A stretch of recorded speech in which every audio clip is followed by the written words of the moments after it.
You've heard the same old names: Saving Private Ryan, The Longest Day, maybe even a Band of Brothers binge if you're really in the mood. But what if I told you that some of the most gripping, gutsy, and downright jaw-dropping World War II movies are the ones nobody ever talks about? Ever wondered what hidden gems Hollywood stashed away in the shadows of the 1950s? Get ready, because this list is about to throw open the vault. Which forgotten film will leave you questioning everything you thought you knew about war on screen? Keep watching. You might just discover your new favorite classic. Decision Before Dawn, 1951. Start with a whisper, end with a bang. That's the pulse of Decision Before Dawn, the spy thriller you never knew you needed. It's 1944, and the Allies have a problem. They need to crack the Nazi defense lines from the inside. Their solution? Turn captured German soldiers into double agents and send them back into the jaws of the enemy. Risky? That's an understatement. But what makes this movie an underrated masterpiece isn't just the plot, it's the nerve-shredding tension and the raw, unfiltered look at divided loyalties. Richard Basehart anchors the American side, but the real shock to the system comes from Oscar Werner, playing a German POW who's so desperate for peace, he's willing to betray everything he's ever known. The film unfolds in bombed-out German cities, filmed on location when real war scars still lined the streets. The tension is real, the stakes are sky-high, and every alleyway feels like a trap. Forget black-and-white morality. Here, everyone is wrestling with impossible choices. Loyalty is a luxury no one can afford. The movie dives deep into what it means to serve, betray, and survive. Director Anatol Litvak keeps you off balance, twisting the knife every time you think you've figured out who's the real hero. So, why did this movie slip under the radar? Maybe America in the 1950s wasn't ready for a war story that made the enemy human, or maybe it just got lost in the shuffle of bigger, flashier productions. But miss this film, and you're skipping one of the boldest takes on the spy game ever to hit Hollywood. Decision Before Dawn doesn't play it safe, and neither should you if you're looking for something real. The Steel Helmet, 1951. You want raw, you want real, you want war without the glossy hero worship? Look no further than The Steel Helmet, a film that grabs you by the collar and drags you straight into the chaos of combat.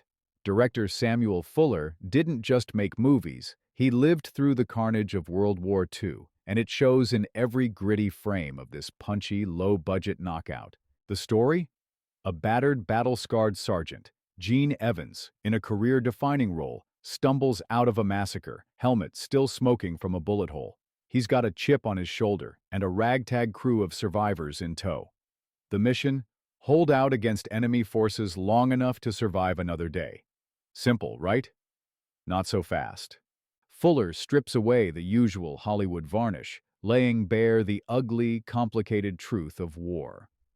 Racism festers among the troops, and the so-called good guys aren't immune to prejudice or fear.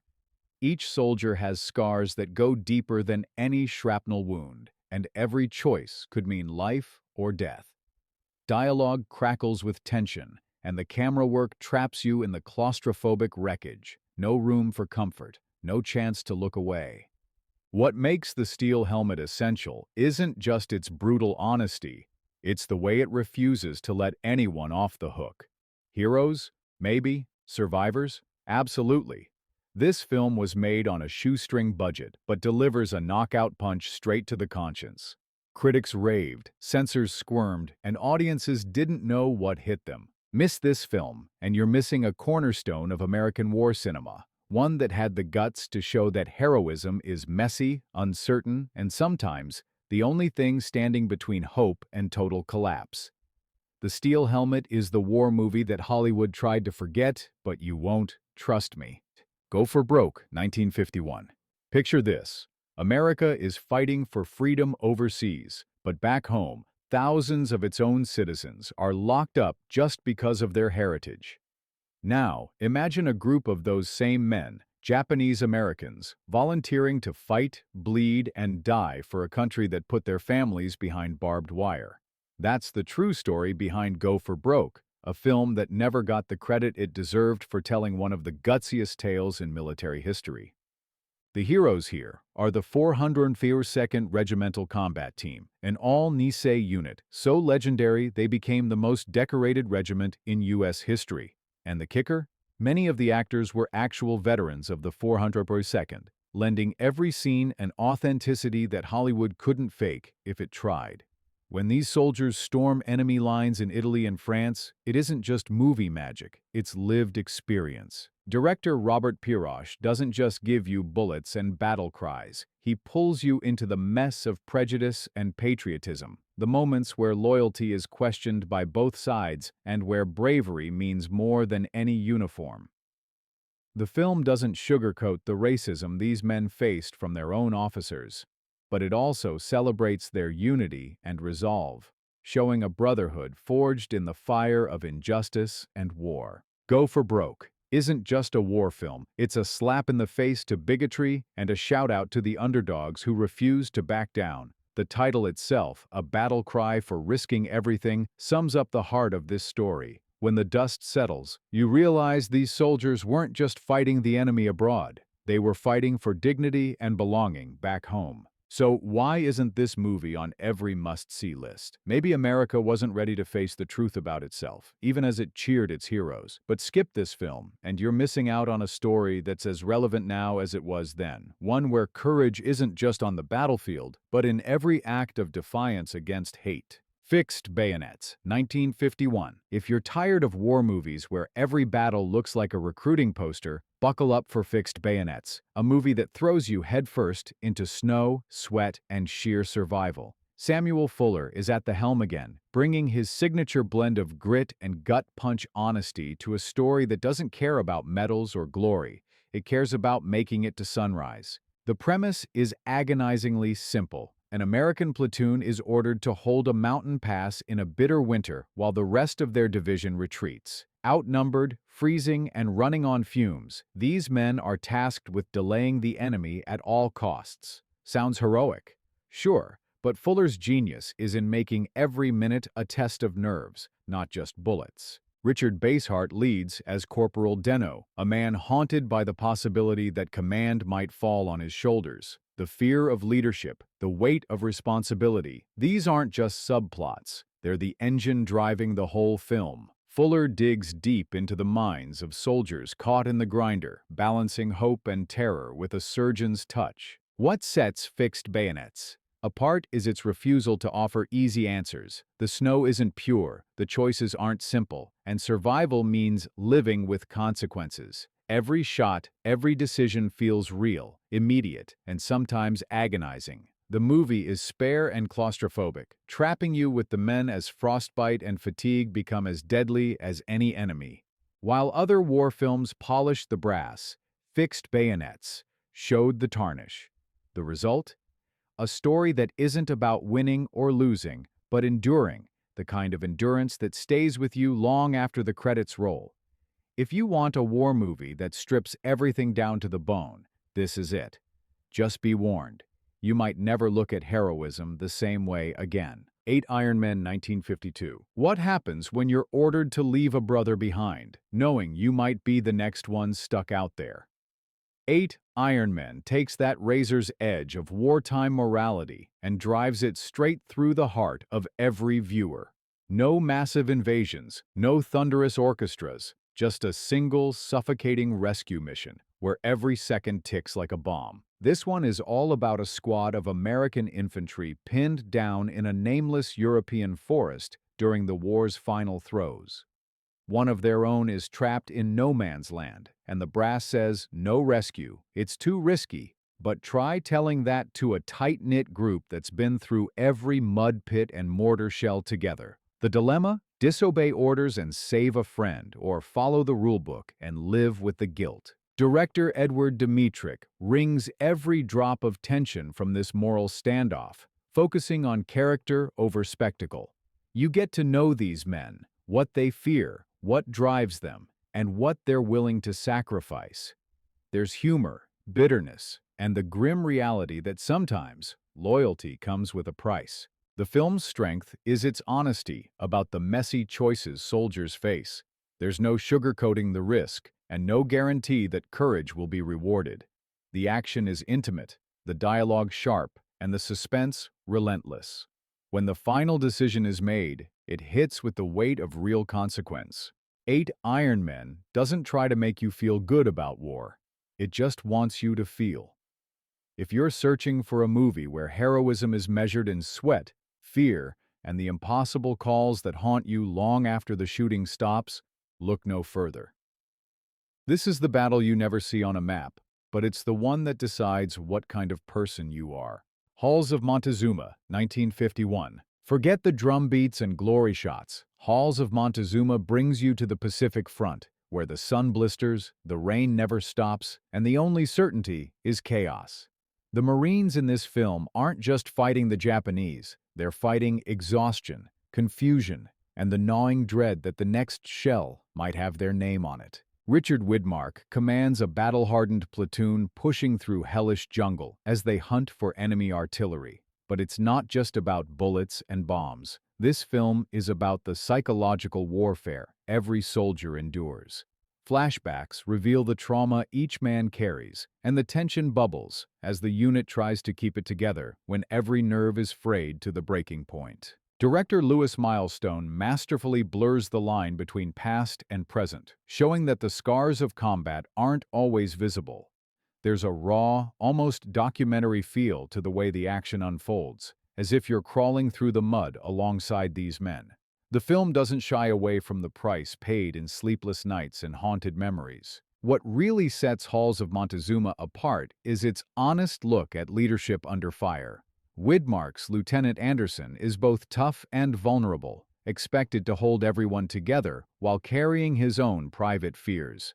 When the orders come down, they're rarely clear, and every step forward could be a step into oblivion. This is a war film for those who want more than explosions and flag-waving. It's about the men who do the job nobody wants, and the ghosts they take home when it's over. If you think you know what a World War II movie looks like, Halls of Montezuma will make you think again. The Frogmen, 1951. Before Navy SEALs were legends, there were the Frogmen, unsung heroes of the underwater demolition teams who went where others wouldn't dare.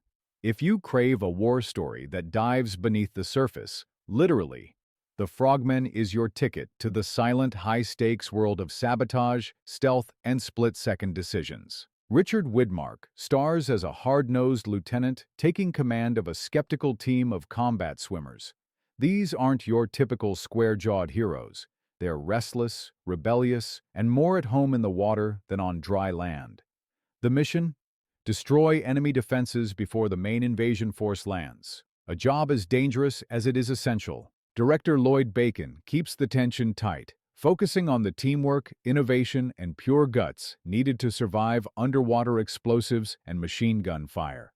The film's underwater sequences were revolutionary for the time, and the authenticity is off the charts. Many maneuvers are based on real wartime exploits. What makes the Frogmen stand out isn't just the action, though there's plenty of that.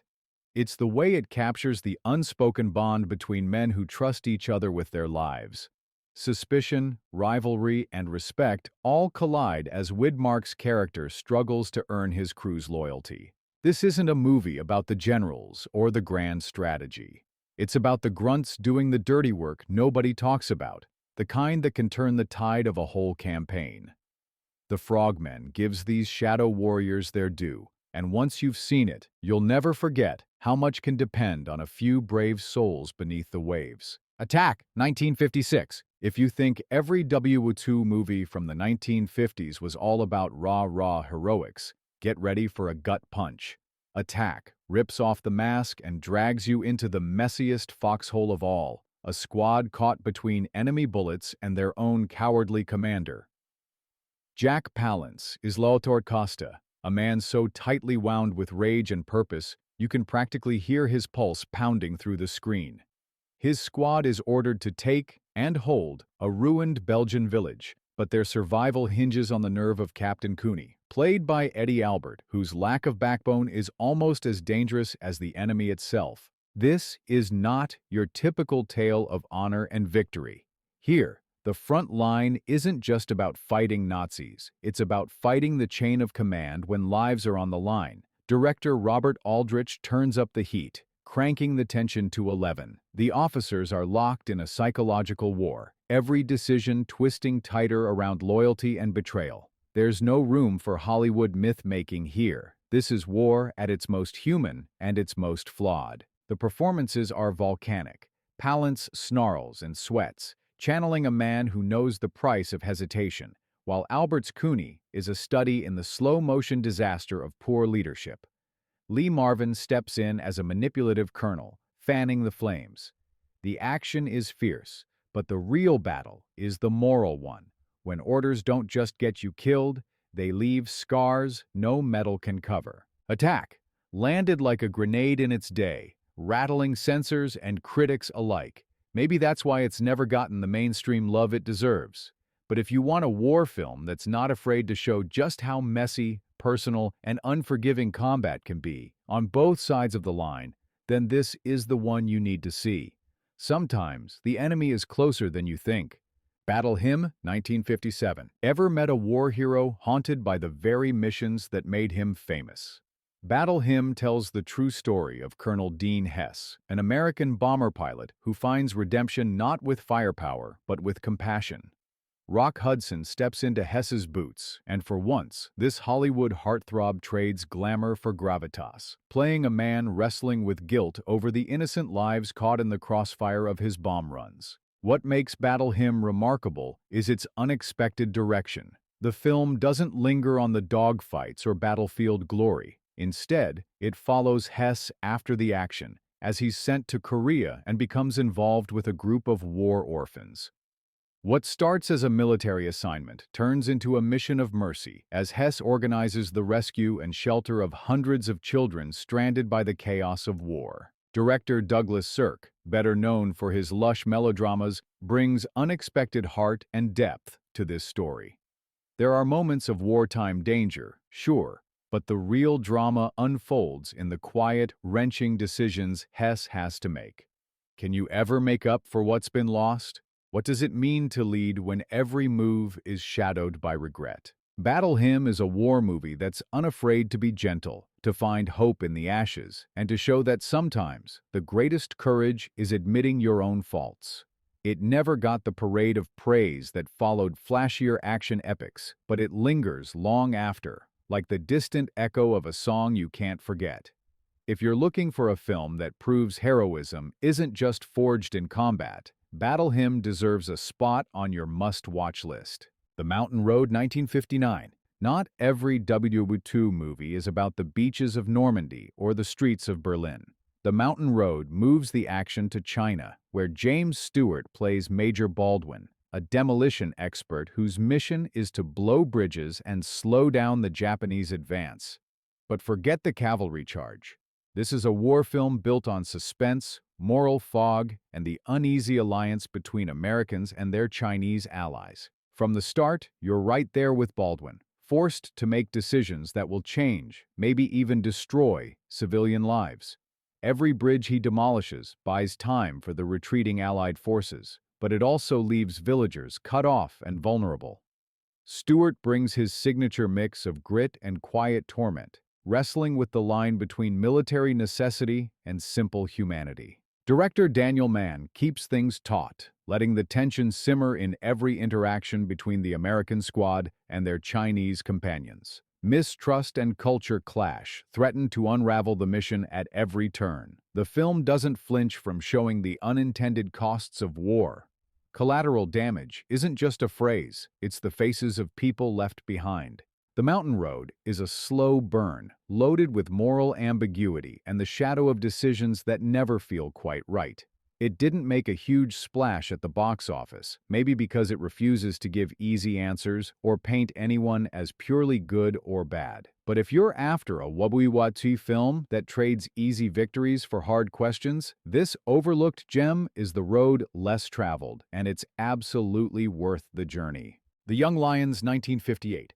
3 men, 3 paths, 1 brutal war that changes them all. The Young Lions doesn't just march through the motions, it explodes the myth that war stories are one-size-fits-all. This epic follows an unlikely trio, a disillusioned German officer, Marlon Brando, almost unrecognizable in blonde hair and icy reserve, a sensitive American private, Montgomery Clift, pouring every ounce of soul into the role, and a showbiz draftee, Dean Martin, out to prove he's more than just a crooner. The film doesn't choose sides. Instead, it dives deep into the private hells and fragile hopes of its characters, following them from the pre-war days through the carnage and confusion that follows. Brando's Christian is no cardboard villain. He's a man trying to find meaning in a world that's lost its compass. Clift's Noah is fighting two battles, one in Europe, one inside himself. And Martin? He's the everyman caught up in something far bigger than himself, learning what it means to stand up when it counts. Director Edward Dmytryk doesn't just show war, he dissects it, peels back the layers of propaganda, and asks what happens when ideals meet reality. The film's sweeping scope is matched by its raw, personal moments: fear in a foxhole, a letter home, the guilt that lingers long after the fighting ends. The Young Lions is often overshadowed by more bombastic epics, but it's richer, deeper, and, in many ways, more honest. It's a reminder that war doesn't just forge heroes, it exposes them, flaws and all. This is the WWII story you never see in textbooks, and it'll stick with you long after the credits fade. To Hell and Back 1955. Real heroes don't always look like movie stars, but sometimes they play themselves better than anyone else ever could. Enter Audie Murphy, America's most decorated WWII soldier, starring as himself in To Hell and Back, the jaw-dropping adaptation of his own autobiography. If you want a war film that doesn't just tell the story, but lives it, buckle in. The plot follows Murphy's rise from a dirt-poor Texas kid to a battlefield legend. It's the ultimate underdog story. Rejected by the Marines and paratroopers for being too small, Murphy lies about his age to join the army. From there, it's a whirlwind tour through the hellish landscapes of North Africa, Italy, and France, with Murphy's quick thinking and sheer guts turning the tide in one desperate situation after another. But To Hell and Back isn't just about blazing guns and last stands. It's about the toll war takes on the mind and spirit. Murphy plays himself with a haunting, understated intensity. You can see the real memories flicker in his eyes. Director Jesse Hibbs wisely lets the true story speak for itself, refusing to romanticize the trauma or sugarcoat the cost. The action is fierce, the friendships are real, and the courage is never out of reach. The film became a box office smash, but critics were divided, maybe because it's hard to watch someone relive the very horrors that made him a hero. For those who dare, To Hell and Back is as close to the truth of WWII as Hollywood ever got. Watch it, and you'll know why sometimes the quietest men carry the loudest stories. The Bridges at Toko-Ri, 1954. When was the last time a war film made you question everything about duty, sacrifice, and what's waiting for you back home?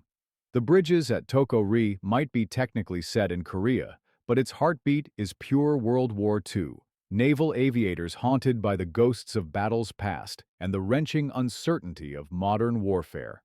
William Holden plays Lieutenant Harry Brubaker, a lawyer-turned-fighter pilot who's called back to action, leaving behind a loving family for the cold steel of an aircraft carrier. The mission is simple on paper: destroy a string of heavily defended bridges. But what unfolds is anything but simple.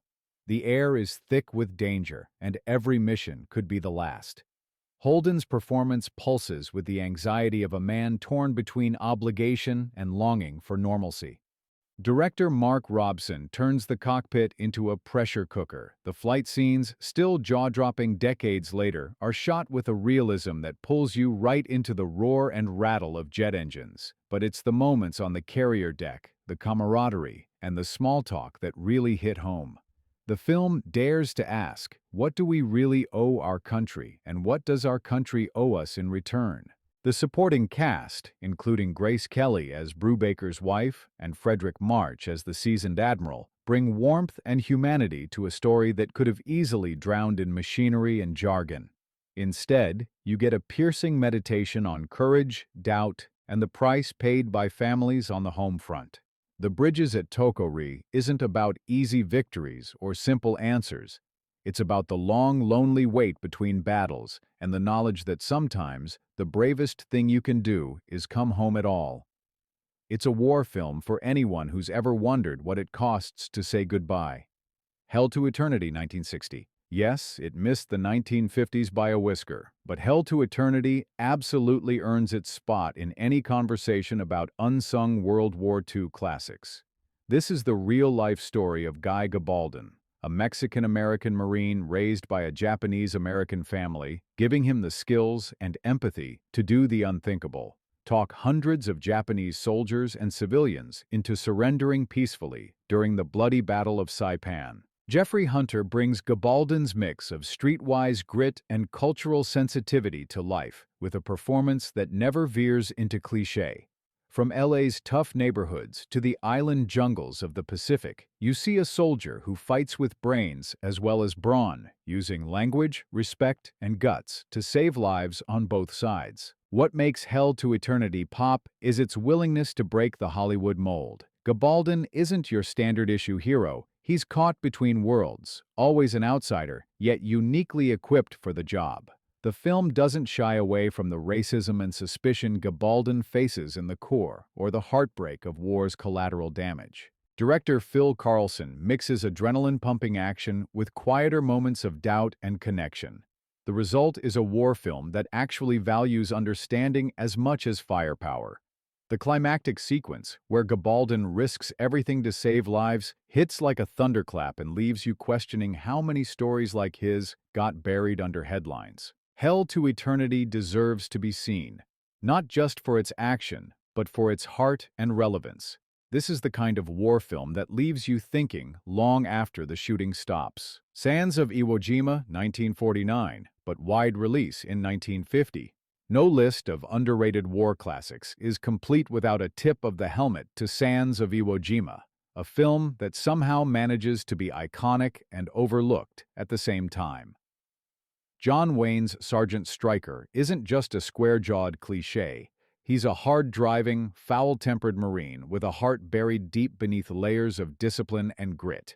You may think you know this story, but Sands of Iwo Jima is all about earning your stripes the hard way. The plot follows a squad of green recruits as they struggle through the grueling training and the even harsher crucible of combat.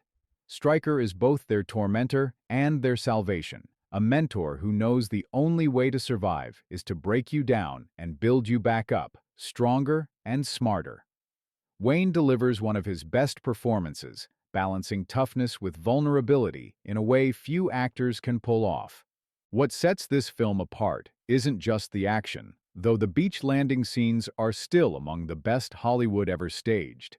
It's the sense of brotherhood, sacrifice, and the ugly, necessary choices that have to be made in the thick of battle. The film honors the real-life Marines who fought at Iwo Jima, never shying away from the cost of victory. Sands of Iwo Jima was a massive box office hit, but it's often dismissed today as just another Wayne vehicle. Don't be fooled. This is a film that shaped the way Hollywood told war stories for decades, and its emotional punch still lands every single time. There you have it. 15 WWII films from the 1950s that Hollywood tried to keep tucked away in the attic. These movies aren't just old reels gathering dust. They're electric, urgent, and more daring than most of the blockbusters you've heard about. So, what do you think? Did we miss a forgotten favorite, or did one of these dark horses just shoot to the top of your watch list? Drop your thoughts in the comments, hit that subscribe button, and share this list with someone who loves a good story off the beaten path. Remember, the real treasures are sometimes the ones hiding in plain sight.